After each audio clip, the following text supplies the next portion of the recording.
அஸ்ஸலாமு அலைக்கும். Welcome to பெனாஸ் cafe. இன்னைக்கு நம்ம எங்கள் ஊர் சைடு ட்ரெடிஷ்னலாக செய்யக்கூடிய மட்டன் தாலியானம் அப்புறம் வாழைக்காய் ரசம் இதுதான் நம்ம செய்ய போகிறோம்.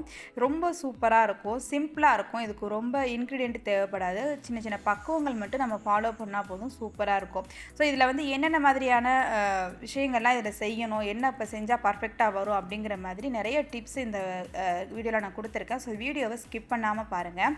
இந்த ஆணம் வந்து நம்ம எல்லா ரைஸு அப்புறம் எல்லா விதமான டிஃபனுக்குமே நம்ம சாப்பிட்லாம், சூப்பராக இருக்கும். நம்ம ஃப்ரெஷ்ஷாக சாப்பிட்றத விட மறுநாள் கொதிக்க வச்சு ஒரு 2 நாள் வச்சு சாப்பிட்டோன்னா நல்லா சூப்பராக இருக்கும். நம்ம மீன் குழம்புலாம் எப்படி கொதிக்க நல்லா டேஸ்ட்டு கொடுக்குமோ அந்த மாதிரி ஒரு டேஸ்ட்டு நல்லாயிருக்கும். ஸோ சூப்பராக இருக்கும், ட்ரை பண்ணி பாருங்கள். வாங்க இப்போ எப்படி செய்கிறதுன்னு பார்க்கலாம். இதுக்கு வந்து நான் 1 கிலோ அளவுக்கு மட்டன் எடுத்திருக்கேன். மட்டன் வந்து கொழுப்பு கறியாக பார்த்து வாங்கிக்கோங்க. கொஞ்சம் பெரிய பெரிய பீஸஸாக இருந்தால் நல்லாயிருக்கும். அதுக்கு 1/4 கிலோ அளவுக்கு சின்ன வெங்காயம் வெட்டி வச்சுருக்கேன். அதில் வந்து நீங்கள் பெரிய வெங்காயம் கலந்துக்கிறதுனாலும் கலந்துக்கலாம். ஆனால் சின்ன வெங்காயம் தான் நல்ல டேஸ்ட்டு கொடுக்கும். ஒரு 3 பூண்டு அளவு உரித்து வச்சுருக்கேன். இப்போ வாங்க தாளிச்சிடலாம். இதுக்கு வந்து ஒரு கடாயில் 2 டேபிள் ஸ்பூன் நெய் சேர்த்துக்கிறேன். நெய்யும் நல்லெண்ணெய் மட்டும்தான் இந்த ஆணத்துக்கு நல்ல டேஸ்ட்டு கொடுக்கும். அதனால் 2 டேபிள் ஸ்பூன் அளவுக்கு நெய் சேர்த்துட்டு அது கூட கொஞ்சமாக நல்லெண்ணெய் சேர்த்துக்கிறேன்.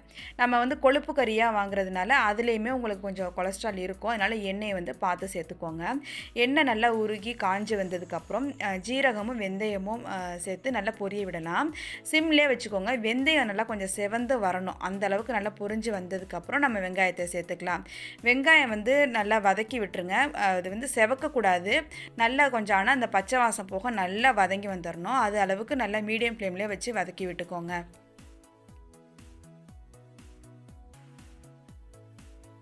இப்போ பாருங்கள், வெங்காயம் நல்லா கலர் சேஞ்ச் ஆகி வந்திருக்கு, நல்லா வதங்கி வந்துருச்சு.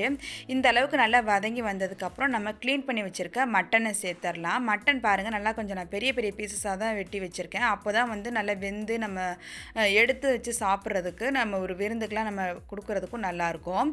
அது கூட வந்து 1 டேபிள் ஸ்பூன் அளவுக்கு உப்பு சேர்த்துட்டு 1/2 டீஸ்பூன் அளவுக்கு மஞ்சள் தூள் சேர்த்துக்கிறேன்.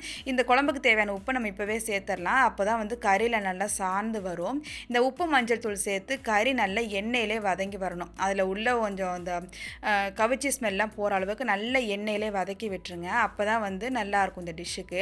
சின்ன சின்ன டிப்ஸை மட்டும் இதில் ஃபாலோ பண்ணால் போதும், இந்த கறி ரொம்ப சூப்பராக இருக்கும்.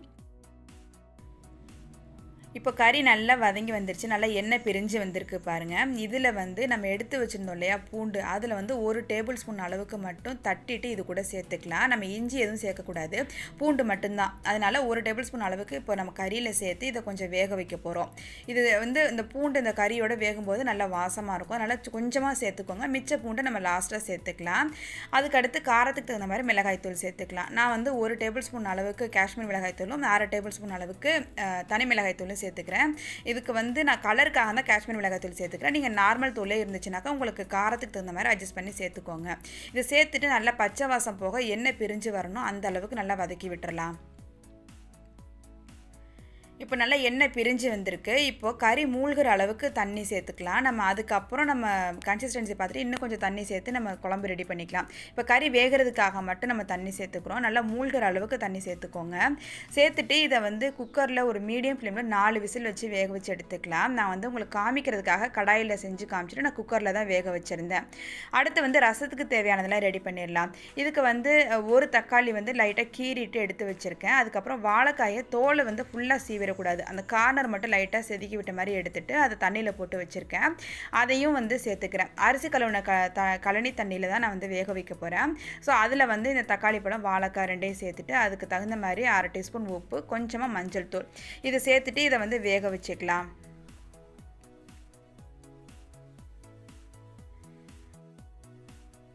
அடுத்து இந்த ரசத்துக்கு தேவையான புளி ஊற வச்சிடலாம். அதுக்கு வந்து ஒரு லெமன் சைஸ் அளவு புளி தண்ணியில் ஊற வச்சுருக்கேன். கொஞ்சம் புளிப்பாக தான் இந்த ரசம் இருக்கணும், அதுக்கேற்ற மாதிரி பார்த்து அட்ஜஸ்ட் பண்ணி சேர்த்துக்கோங்க. அடுத்து மிளகு, ஜீரகம், பூண்டு இது எல்லாமே தட்டி வச்சுக்கலாம். அதுக்கு 1 டீஸ்பூன் அளவுக்கு மிளகு, ஜீரகம், கொஞ்சம் பூண்டு எடுத்து வச்சுருக்கேன். அடுத்து வந்து இதுக்கு உருளைக்கிழங்கு நான் வந்து இந்த குழம்புல சேர்க்கறதுக்காக வெட்டி வச்சுருக்கேன். உருளைக்கிழங்கு தேவையில்லை அப்படின்னாக்கா நீங்கள் ஸ்கிப் பண்ணிக்கலாம். அடுத்து இந்த ஆணத்துக்கு தேவையான பவுடர் தான் ரெடி பண்ண போகிறோம். அதுக்கு 1 கப் அளவு புழுங்கல் அரிசி, அப்புறம் 2 டேபிள் ஸ்பூன் வந்து பச்சரிசி மாவு, நார்மல் இடியப்ப மாவு, அப்புறம் கொஞ்சம் மல்லித்தூள், ஒரு 2 டேபிள் ஸ்பூன் அளவுக்கு பெப்பர். அவ்வளோதான். இது எல்லாமே வந்து நம்ம வறுத்து எடுக்க போகிறோம். அதுக்கு வந்து ட்ரை ரோஸ்ட் தான் பண்ணணும். ஃபஸ்ட்டு வந்து நம்ம அரிசி, அப்புறம் வந்து நம்ம எடுத்து வச்சுருக்க மிளகு, இதை வந்து ரெண்டையும் சேர்த்து மீடியம் ஃப்ளேமில் நல்லா வறுத்து வச்சுக்கணும். நல்லா செவக்க வறுக்கணும். அந்த அளவுக்கு நல்லா வறுத்தா தான் உங்களுக்கு ஆணம் நல்லாயிருக்கும். அடுத்து வந்து இப்போது நீங்கள் வந்து இந்த பவுடர் வந்து உங்களுக்கு இன்னுமே மிச்சமாகும். இது ஒரு 2 தடவை கூட செய்கிற மாதிரி இருக்கும். நான் வந்து 1 கப் அளவுக்கு உங்களுக்கு கரெக்டான அளவாக இருக்கட்டும் அப்படிங்கிறதுனால தான் நான் இந்த அளவு சொல்லியிருக்கேன். ஸோ இதை இந்த அளவுக்கு நல்லா செவக்க வறுத்து எடுத்து வச்சுக்கோங்க. இப்போ கடாயை ஆஃப் பண்ணிவிட்டு ஒரு 2 நிமிஷம் கழித்து அதுக்கப்புறம் நீங்கள் வந்து மல்லித்தூள் சேர்த்து வருங்க. நீங்கள் வந்து அந்த சூட்டிலே வறுத்தீங்கன்னாக்கா உங்களுக்கு மல்லித்தூள் வந்து சீக்கிரம் கருகிடும். அதனால் ஆஃப் பண்ணிவிட்டு ஒரு நிமிஷம் கொஞ்சம் கடாயை ஆற வச்சுட்டு அதுக்கப்புறம் லோ ஃப்ளேம்லேயே வச்சு நல்லா செவக்க வறுத்து எடுங்க இந்த மல்லித்தூளை.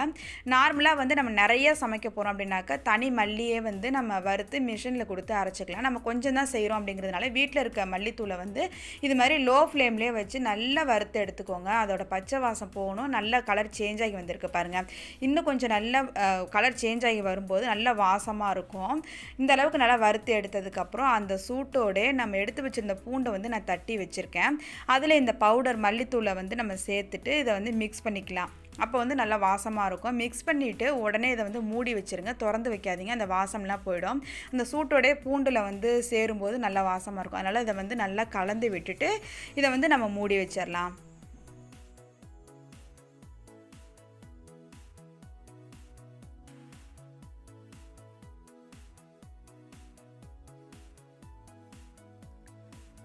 இப்போ நம்ம இதெல்லாம் செய்கிறதுக்குள்ளேயே வந்து நமக்கு கறி வந்து வெந்திருக்கும். ஸோ கறி வெந்துருச்சான்னு செக் பண்ணிடலாம். மேலே நல்லா எண்ணெய் பிரிஞ்சு வெந்திருக்கு பாருங்கள். இப்படி நம்ம பார்க்கும்போதே கறி நல்லா வெந்திருக்குன்னு அர்த்தம். இதை நம்ம ஒரு தடவை எடுத்து செக் பண்ணி பார்த்துக்கலாம். நம்ம உடச்சி பார்க்கும்போது கறி நல்லா உடஞ்சி வரணும். அந்த அளவுக்கு வேக வச்சுக்கோங்க. வேக பத்தலை அப்படின்னாக்கா இன்னும் ஒரு விசில் கூட வச்சு எடுத்துக்கோங்க. எனக்கு கரெக்டாக வெந்துருச்சு. இப்போ வந்து நான் வெட்டி வச்சுருக்க உருளைக்கிழங்கு இது கூட சேர்த்துக்கிறேன். உங்களுக்கு உருளைக்கிழங்கு தேவையில்லை அப்படின்னாக்கா இந்த ப்ராசஸ் மட்டும் ஸ்கிப் பண்ணிவிட்டு நீங்கள் அடுத்த ஸ்டெப்புக்கு போயிடலாம். நான் உருளைக்கிழங்கை போட்டுட்டு ஒரு விசில் மட்டும் வேக வச்சு எடுத்துக்க போகிறேன்.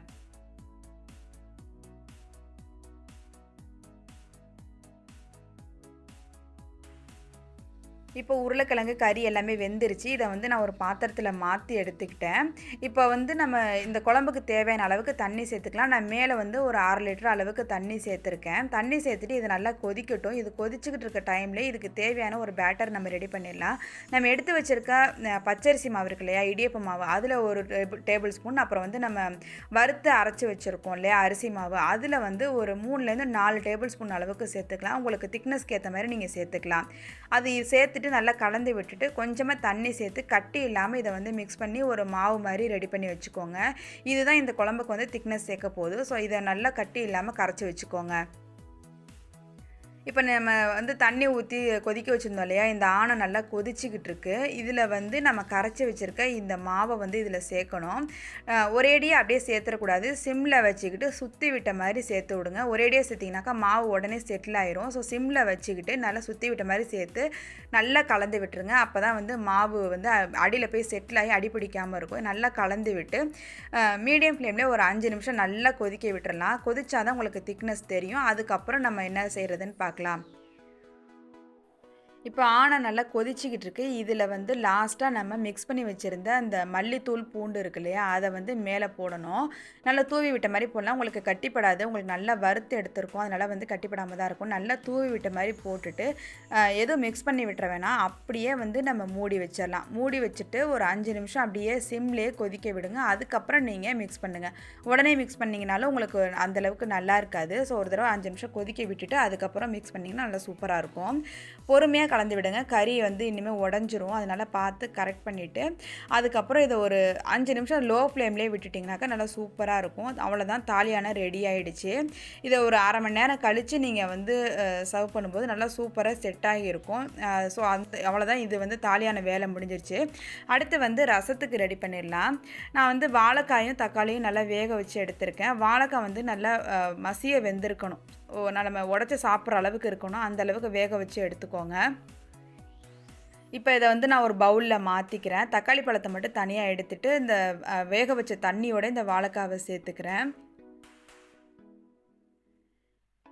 இதில் நம்ம ஊற வச்சுருந்த புளியையும் கரைச்சி புளி தண்ணி சேர்த்துக்கலாம். அது கூட வந்து நான் மிளகு, ஜீரகம், பூண்டு அதையும் தட்டி வச்சுருக்கேன். அதையும் இது கூட சேர்த்துக்கிறேன்.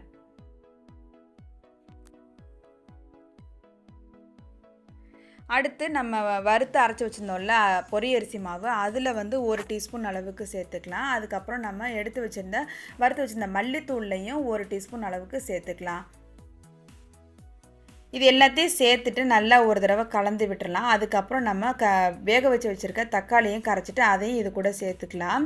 இப்போ வந்து ரசத்தை தாளிக்க ஆரம்பிச்சிடலாம். இதுக்கு வந்து நெய்யில் தாளிக்கும் போது நல்ல சூப்பராக இருக்கும். ஸோ அதனால் 1 டீஸ்பூன் அளவுக்கு நெய் சேர்த்துக்கிறேன்.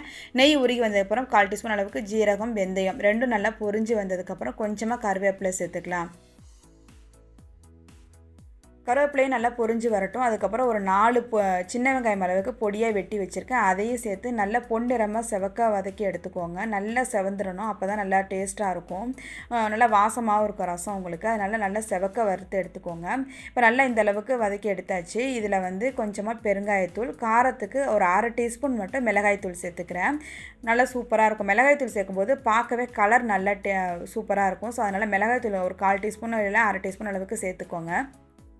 இதை சேர்த்து நல்லா எண்ணெயிலே வதங்கி வரட்டும். அதுக்கப்புறம் நம்ம கரைச்சி வச்சுருந்த ரசத்தை வந்து இதில் நம்ம சேர்த்துடலாம்.